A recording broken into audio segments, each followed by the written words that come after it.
Glory to Jesus Christ. So Judas Iscariot, the apostle who betrayed Jesus, the man who handed him over to the death sentence, who betrayed him with a kiss, could have been the greatest apostle. He could have been the greatest comeback story out of the apostles, or maybe even out of all of Christianity. Think of it, the man who betrays Jesus comes back to Christ and evangelizes the world.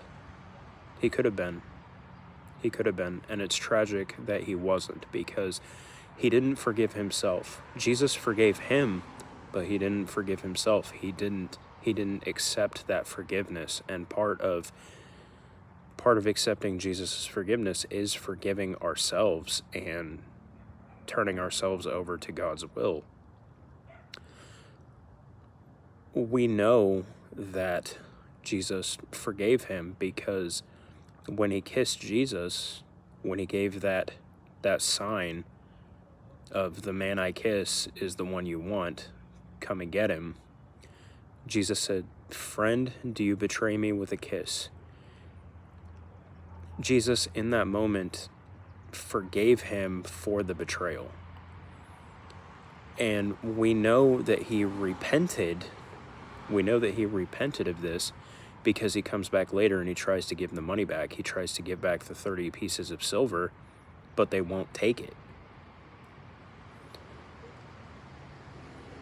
And we look at the other apostles who accepted Jesus' forgiveness for their abandoning him at the cross, or even John, who, even though John was with him at the cross, John had run prior to that.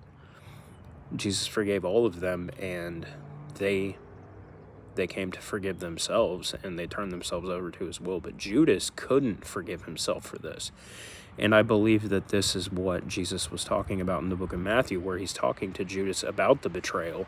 And he said that it would have been better if the one who betrays Jesus had never been born. And Judas basically says, "Are you talking about me?" And Jesus says, "You have said so."